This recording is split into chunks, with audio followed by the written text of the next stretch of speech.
Hey y'all, it's Gib the Nutritionist here, and today's video is going to be one about carnivore diet. Now, I see clients, I see people online, I see people go through everything, right? And, believe it or not, there's people that actually fail on the carnivore diet. And it's hard to believe, right? Because we've been told that the carnivore diet is really the most perfect diet in the world. It's the best elimination diet. It helps with inflammation, it heals the body. It does all these things, right? And I agree, I completely agree that the carnivore diet is one of the best diets in the world. However, there's little pitfalls people do that, ruin their diet, that ruins their healing, and it stops them from getting the progress that they need on the carnivore diet. Now, there's 6 factors I'm going to talk about today, right? So the first factor is going to be organ meats. They're just awful. Second factor, deli meats. Third factor, spices.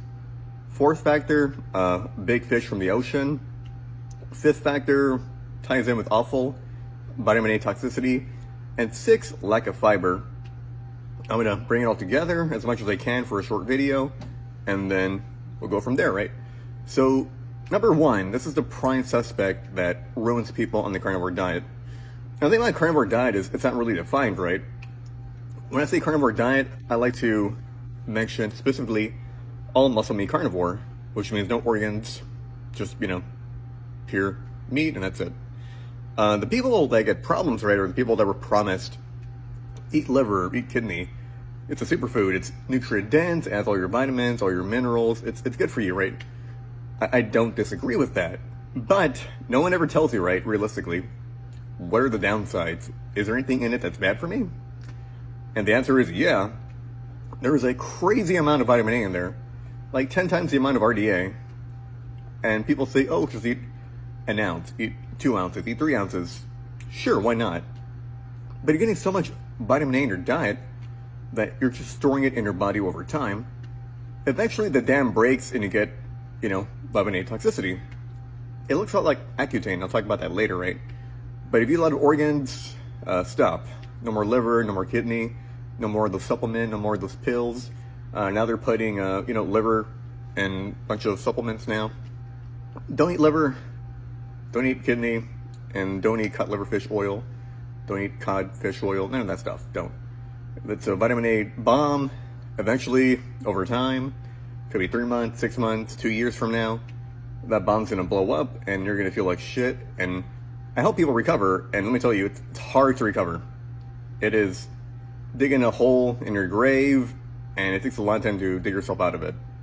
So please don't eat that stuff. That shit's crap. And you're going to be my client. It's going to take me years to help you. But you can get better. The thing is, it's not worth eating liver to get sick with in the first place. 2, deli meats. I think some people fail on carnivore diet because they're not eating good quality beef, right? Good quality bison, good quality lamb, right? Chicken can be fine sometimes if it's, pasture raised, good quality chicken. But some people like to eat a lot of deli meats, and, they're from monogastric animals like pork, like chickens, the pigs. And they're just not the best because of meat.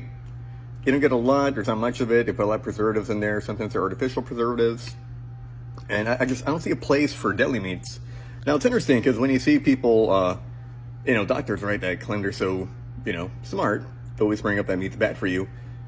So I feel offended that the bulk of studies are actually talking about deli meats. They talk about the nitrates and all that kind of stuff, right? All the preservatives that are bad for you.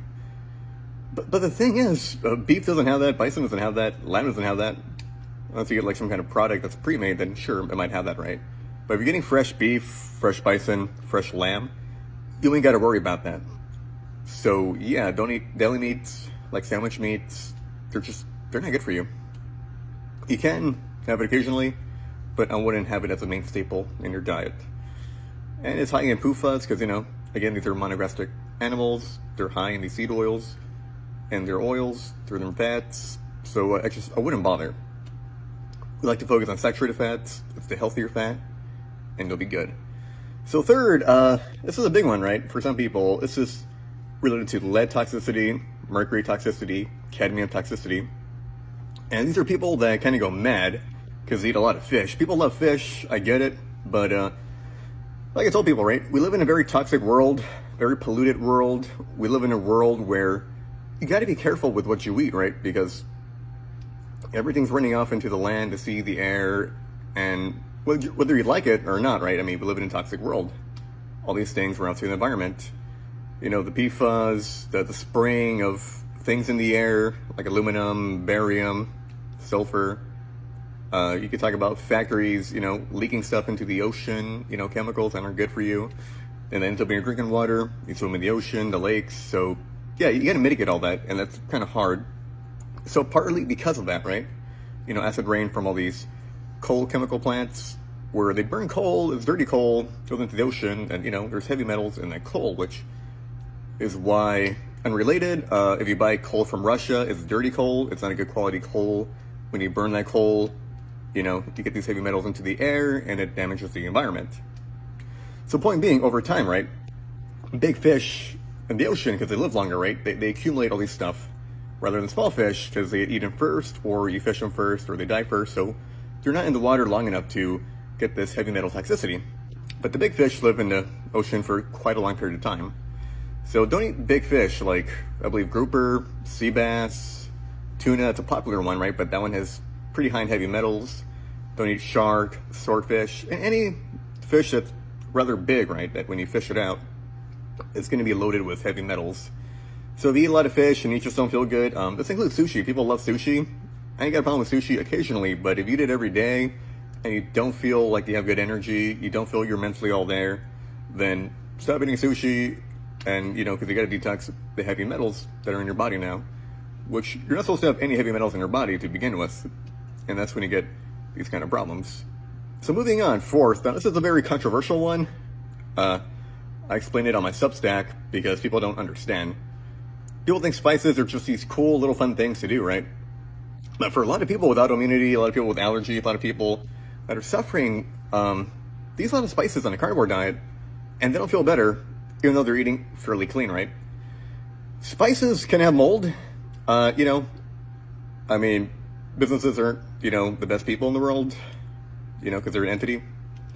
They're not the most ethical, moral, you know. So you will get mold in your spices because they don't, you know, store it right. You will get lead, actually. So there was a big problem from India, right?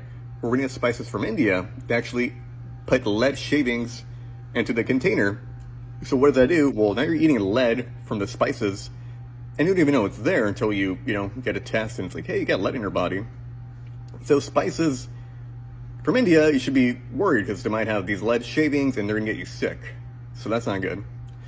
Again, right, if you're carnivore and you're, you know, against plants and all that kind of stuff, why eating spices in the first place? If you're anti-broccoli, anti all that kind of stuff, right, why eating spices? Spices come from plants, and actually spices are the worst parts of the plants. They have all the plant secondary defense chemical compounds, these volatile oils.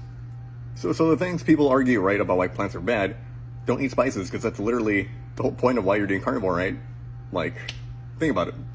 And then once people think about it, they're like, oh, that's right, you're true, I get it.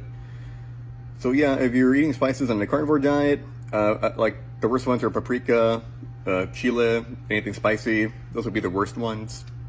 So be careful with that. Moving on, right, to 5, vitamin A toxicity. So this will manifest as symptoms of Accutane, right? Because Accutane is, whether you believe the bullshit that, you know, it doesn't matter that it's synthetic or whatever, it doesn't matter. At the end of the day, right, whether it's retinol from, you know, high vitamin A, whether it's high beta-carotene, whether it's high all these things, right? What really matters is the way your body processes out all the stuff. So your body has to process vitamin A toxicity through phase 1, phase 2 detox. You need zinc, selenium, you need magnesium, molybdenum, because now your body has to focus on detoxing out all this stuff.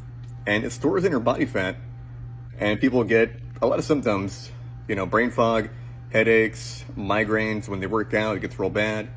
You get people that, you know, are sensitive to the sunlight. You get people that are unable to get erections anymore, which is a horrible one. Another bad one is infertility. You can't have children, you're shooting wet blanks, or you're a woman and you can't get pregnant. That's horrible, right? It's very destructive. Dry skin, dry eyes, dry mouth, chapped lips. People get joint pain, bone pain, muscle pain, sacroiliitis. You get that pain in the back of your lower back. There's so many symptoms, and I would encourage people, if you're eating liver,